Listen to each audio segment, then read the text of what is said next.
There are moments in life when everything you thought was solid just crumbles beneath your feet. 1 minute, you are planning your future with the person you love, excited about building a life together. The next, you are standing in your own bedroom doorway, watching that future die right in front of you. I am Arturo, and 3 years ago, I was weeks away from marrying the woman I thought was my soulmate. My younger brother Dylan and I had always been close. He was the baby of the family, the one everyone protected and forgave. I trusted both of them completely. I never imagined the two people I loved most in this world would be the ones to destroy me. Before we dive into what happened that night, I want to know where you are watching from. Drop your city or country in the comments below. If this story resonates with you, hit that like button and subscribe to the channel. Trust me, you will want to stay until the end, because what I discovered changed everything I believed about family loyalty and what it really means to forgive. Let me take you back to that evening when my entire world shattered. I was 30 years old, working as an architect at a mid-sized firm in Portland, Oregon. Life felt good, really good. I had just wrapped up a major project designing a community center for a neighborhood on the east side of town. Seeing those blueprints come to life, watching the construction team break ground, it filled me with pride. My career was exactly where I wanted it to be. Then there was Grace. We met 3 years earlier at an art gallery opening through mutual friends. She was standing in front of a massive abstract painting, tilting her head like she was trying to decode some hidden message. When I walked up and made a joke about modern art, she laughed, and that laugh just lit up the whole room. Grace taught second grade at an elementary school downtown. She had this gentle way about her, patient and thoughtful. Kids adored her. I adored her. We got engaged after 2 years of dating. I proposed on a beach in Cannon Beach during sunset, the kind of moment you see in movies. She said yes before I even finished asking. We started planning the wedding immediately. Grace wanted something rustic and intimate, so we booked this beautiful barn venue about 40 minutes outside the city. We chose October for the ceremony, when the leaves would be golden and the air crisp. She spent hours creating Pinterest boards, picking out mason jar centerpieces and string lights. I just wanted to see her happy. Most evenings, Grace would cook dinner while I worked late. I would come home to the smell of garlic and herbs, her humming along to some playlist in the kitchen. We talked about having 2 kids someday, maybe a dog. Simple dreams, but they felt perfect. My brother Dylan was 27, 3 years younger than me. He worked in marketing, though his job situation had never been stable. He bounced between agencies, always chasing the next opportunity that never quite panned out. Last year, when he got laid off, I helped him out financially, covering his rent for a few months until he landed something new. That is what brothers do, right? You show up for each other. Growing up, I always looked out for Dylan. When he got picked on in middle school, I stepped in. When he struggled with math homework, I tutored him. Our parents, Robert and Linda, lived about 10 miles away in the suburbs. Every Sunday, we would gather at their place for dinner. Mom would make pot roast, and Dad would complain about his golf game. It was routine, comfortable, the kind of family closeness I always appreciated. But about 2 months before the wedding, things started feeling off. Grace became distant. She would check her phone, constantly angling the screen away whenever I walked by. One evening, she mentioned grabbing coffee with a friend from work, but later that week, I drove past a bar across town and saw her car parked outside. When I asked her about it, she got defensive, said she changed plans last minute and forgot to text me. Dylan started showing up at our apartment more often, usually when I was at work. He claimed he was helping Grace with wedding preparations, picking out decorations, or organizing seating charts. It seemed thoughtful at first. Grace would mention how sweet Dylan was, being how much time he spent making sure everything was perfect. I felt grateful. Then one night, I saw a text notification pop up on Grace's phone while she was in the shower. It was from Dylan. The message read, "Miss you already." My stomach twisted. When Grace came out, I asked her about it. She did not even hesitate. She said Dylan was going through a rough time after breaking up with his girlfriend and was feeling lonely. The text was just brotherly affection, nothing more. I believed her. I wanted to believe her. My best friend Marcus noticed something was wrong before I did. We grabbed beers one Thursday after work, and he looked at me across the table and said, "Man, something feels off. You sure everything is okay?" I brushed him off, defended both Grace and Dylan. I told Marcus he was reading too much into things, that wedding stress was making everyone act weird. He nodded, but did not look convinced. Then came that Thursday night. I had a client meeting scheduled for 6 in the evening, but the client called an hour beforehand and canceled. Some emergency on their end. Instead of staying late at the office, I decided to head home early. It was around 7 when I pulled into the parking lot of our apartment building. The sky had already darkened, streetlights flickering on one by one. Dylan's car was parked right out front. I remember seeing it and thinking he must be helping Grace choose flowers. They had talked about finalizing the bouquet arrangements that morning. I grabbed my messenger bag from the passenger seat and headed upstairs to our third-floor unit. The front door was unlocked. I pushed it open and stepped inside. The living room was quiet, but I could see light spilling out from under the bedroom door. I assumed they were looking at wedding samples or something. I walked down the hallway, my footsteps muffled by the carpet. Then I heard a noise, a sound that made my blood run cold. I reached for the bedroom door handle, my hand shaking slightly. I turned it and pushed the door open. Grace and Dylan were in bed together, tangled in sheets. In my bed. In the bed I shared with my fiancée. Time stopped. My brain could not process what my eyes were seeing. It felt like the floor was collapsing beneath me, like I was falling through space with nothing to grab onto. They both froze. Grace gasped, pulling the blanket up to cover herself. Dylan sat up, his face drained of color. For a few seconds, nobody spoke. The silence was deafening. Finally, Grace choked out, "Arturo, wait, I can explain." I just stood there. I could not move, could not speak. My legs felt like concrete. Dylan scrambled to pull the sheet around his waist. Grace started crying, these big panicked sobs that filled the room. But I still could not say anything. My mind was screaming, but no words came out. Then somehow I managed to ask the only question that mattered. "How long?" Grace's face crumpled. She opened her mouth, closed it, then whispered, 3 months. 3 months. 3 entire months. While I was working late on project deadlines, while I was picking out wedding invitations, while I was excitedly telling my coworkers about our honeymoon plans. For 3 months, the two people I trusted most in the world had been lying to my face. Dylan finally spoke. "Bro, it just happened. We did not mean for this." His voice sounded small, pathetic. Something inside me snapped. I turned and walked out of the bedroom. I heard Dylan scrambling behind me, heard him calling my name. He grabbed my arm as I reached the living room. "Arturo, please let me explain." I yanked my arm away so hard he stumbled backward. "Do not touch me." Grace ran out seconds later, throwing on a robe. Her eyes were red and swollen. "Please let me explain. I love you, Arturo. This was a mistake. It was a terrible mistake." I looked at the engagement ring still on her finger, the ring I saved up for months to buy, the ring I slipped onto her hand on that beach in Cannon Beach. "Did you wear it when you were with him?" I asked. She went silent. She could not answer that. I walked to the closet and pulled out a suitcase. My hands were shaking, but I started throwing clothes into it. Shirts, jeans, anything I could grab. Dylan stood in the doorway, watching. "Where are you going?" "We need to talk about this."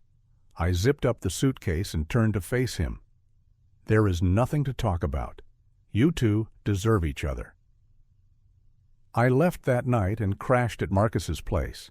He did not ask questions, just handed me a beer and set up the guest room. For 3 days, I ignored every call from Dylan and Grace.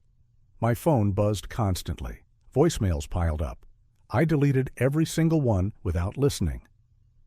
On the 3rd day, my mom called. Her voice was gentle, but firm.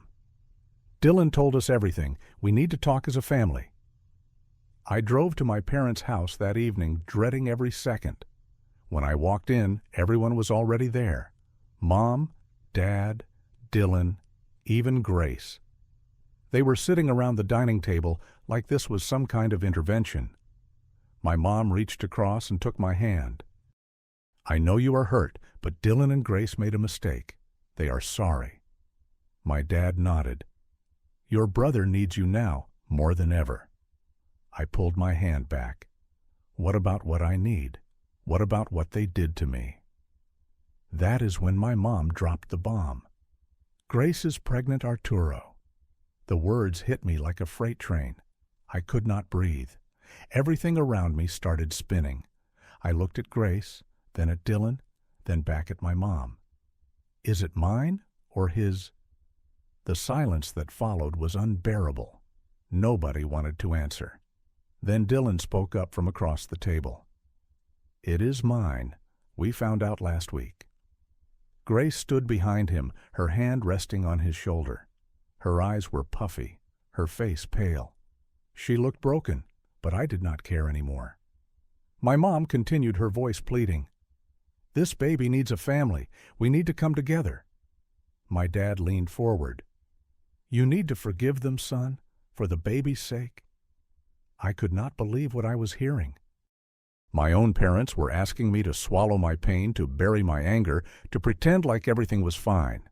Not because they cared about how I felt, but because it was convenient for everyone else. "Dylan is still your brother," my mom said softly. "Grace made a mistake, but she is carrying your niece or nephew. We do not abandon family." I looked around the table. Nobody was asking if I was okay. Nobody was acknowledging the betrayal, the lies, the months of deception. They just wanted me to move on so they could stop feeling uncomfortable. They abandoned me when they slept together behind my back for 3 months. I said, my voice steady now. Grace started crying again. "I never wanted to hurt you. I still care about you." Dylan leaned forward. "Bro, I know I messed up, but we can work through this. We always do." Then my mom said something that made my stomach turn. "Maybe you and Grace can still work things out. The baby could still have your last name." I stared at her, unable to process what she just suggested. My dad chimed in. "Or you could step back, let Dylan and Grace be together, and still be part of this family. You just need to be the bigger person here." I stood up. My chair scraped loudly against the floor. "So my options are take back my cheating fiancé or watch my brother raise a family with her and pretend everything is fine." Dylan's face hardened. "We are asking you to be the bigger person here." I looked at my little brother, the kid I protected my whole life. "You took everything from me, and now you want my blessing," Grace's voice broke. "Please, Arturo, do not make this harder than it already is." That was it. That was the moment I realized they were never going to understand. "I am making this hard. You two had an affair for 3 months while I was planning our wedding, and I am the one making this difficult." My mom's expression shifted to concern, but not for me. For the neighbors. "Lower your voice. The neighbors might hear." That is when it clicked. They cared more about appearances than they cared about me. I left my parents' house that night and never looked back. At Marcus's apartment, I sat down and wrote a long email to my entire family. I explained that I could not forgive the betrayal, not because I hated them, but because I respected myself too much to accept being treated that way. I wrote, "You are asking me to forgive them for the baby, but nobody asked them to think about me before they created this situation." The next morning, I emailed every wedding guest. I kept it simple. "Due to unforeseen circumstances, the wedding will not take place. Thank you for your understanding." I did not explain. I did not point fingers. I just canceled it. Then I called the barn venue. I lost the deposit, but I did not care. I contacted the landlord for the apartment Grace and I shared and had my name removed from the lease. Within one day, I arranged to move all my remaining belongings out. Marcus helped me pack everything into a storage unit. The hardest part was cutting off contact. I blocked Dylan's number, then Grace's, then my parents'. In the first week, my mom showed up at my office. She found me in the parking lot as I was leaving for the day. "You are throwing away your family over one mistake," she said, tears streaming down her face. I stopped and turned to her. It was not one mistake. It was 3 months of lies. Every day they chose to deceive me, and you choosing them over me was your mistake. "I am not choosing anyone," she insisted. "I am trying to keep this family together." A family that asks me to swallow my pain for their convenience is not a family I want to be part of. She cried harder, and part of me wanted to comfort her, but I could not. I walked to my car and drove away. Dylan sent me a long email a week later. He apologized repeatedly and asked if we could meet for coffee. I deleted it without responding. Grace created a new phone number and texted me. "I know I do not deserve your forgiveness, but I hope one day you will understand." I blocked that number too. Marcus asked me one night over takeout, "You sure about this man? That is your whole family." I looked at him. They stopped being my family when they cared more about their comfort than my dignity. 2 months later, I got a job offer from a firm in Seattle. It was a senior architect position with better pay and more responsibility. I had applied months ago back when Grace and I were still together, but I never thought I would actually take it if offered. Now it felt like a lifeline. I accepted immediately. Within 3 weeks, I moved to Seattle. I found a small one-bedroom apartment with a view of Puget Sound. The city felt like a fresh start, a place where nobody knew my story. At work, I threw myself into projects. I stayed late, refined designs, collaborated with engineers. It kept my mind busy. I started going to the gym every morning before work, lifting weights, running on the treadmill, pushing my body until it ached. It helped. I joined a local running club and met new people. One guy, Joel, invited me to go hiking one weekend. We climbed up to Rattlesnake Ledge and stood at the top, looking out over the valley below. For the first time in months, I felt something close to peace. I also discovered photography. I bought a decent camera and started spending Saturday evenings driving out to different spots around Seattle, capturing sunsets, city skylines, the mountains in the distance. It became meditative, a way to process everything without words. Marcus flew up to visit about 4 months after I moved. We grabbed dinner at a seafood place near Pike Place Market. He looked at me across the table and said, "You look different, man. Lighter?" I realized he was right. I had not thought about Grace or Dylan in weeks. The anger had faded, replaced by something calmer. Not happiness, but contentment.